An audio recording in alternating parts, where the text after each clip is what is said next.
Thanks for joining us on PTV after loss to North Melbourne, round 14. No problem. First things first, how serious are the injuries to Jasper Pittard and Hamish Hartland?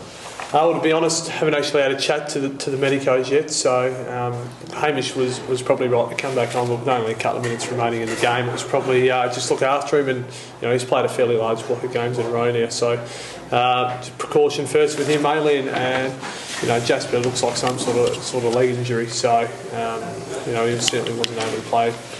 So it might be a hamstring or something like that. So hopefully not too long term and not too serious. We can get them both back on the park, because obviously Jasper's been very important to our ball movement in that this year. So with players like that, Jasper Pittard and Hamish Hartland, they're very important. But probably the most important loss happened yesterday when Dean Brogan withdrew from the side. Yes. Obviously, that does throw it into chaos a little bit. We got full trust in Matthew Lobe, though. He's a developing ruckman, and it was a good opportunity for him. And his first quarter and a half was very good. He had 10 touches, I think, in the first quarter, and he's only finished with 13, so he probably got worn down a little bit during the game. I think the hit-outs were 50 to 27, which is pretty similar to last week. And last week we were able to, equal the clearances. So it probably says more about the blokes on the ground level and not putting out the pressure that we need, to clear the ball and get the ball inside 50. We got smashed in contested possessions, and you get smashed in clearances. That's a simple fact. If you can't win the ball, you get smashed on the outside.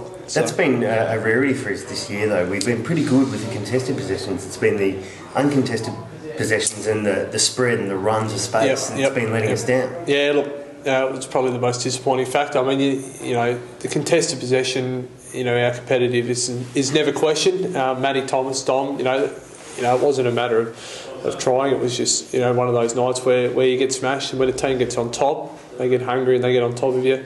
Our uncontested marks are up. I think we nearly doubled their uncontested marks. So our ability to hold on and move the ball the way we want to was there at times. But obviously you've got to win it first before you can do that, which makes it very hard. How do you combat a player like Drew Petrie? He seems like he can just pluck the ball from the air seemingly at will.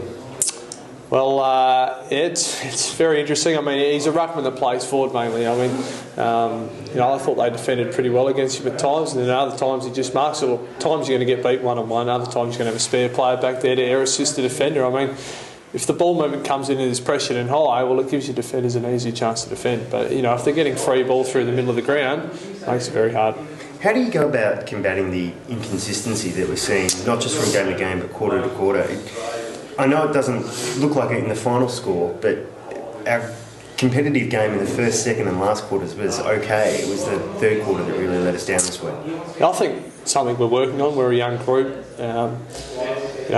Young players will often find it hard. Like you said, it's not a week-to-week thing. It can be a quarter-to-quarter. It can be a moment-to-moment type thing, where they switch off or they have a lack of concentration. So it's something you're working on. It takes time. It's not going to happen overnight. And, we think we're in the right direction. We're taking the right steps forward. It's a process, and all processes take time. And these young blokes have got to keep learning, and you keep showing them, and you keep reviewing with them each week. And,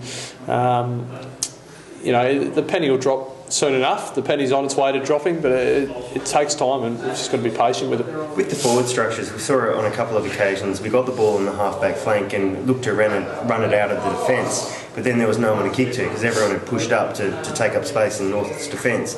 Is that something that you instruct, or is it just something that players do automatically? You look to keep your forward line structure from the start of the game. You go in with a set plan on how you want your forwards to play, and your midfield and your backs is set up, and obviously that can change quarter by quarter, and depends how the opposition's going. And obviously they were able to get on top of us through the midfield and able to get the ball inside 50. And we probably had lots of Jasper, a very good kick down back. Obviously made our ball move a little bit harder, so our forwards are up higher up the ground, and naturally they push in, their defenders push in inside 50 as well. So. You often try and play your structure, whether it's 4 forwards, 5 forwards, 6 forwards, but at times that can break down just with the lack of ball through the midfield. So, which is disappointing tonight. All right, thanks for your time. Not a problem.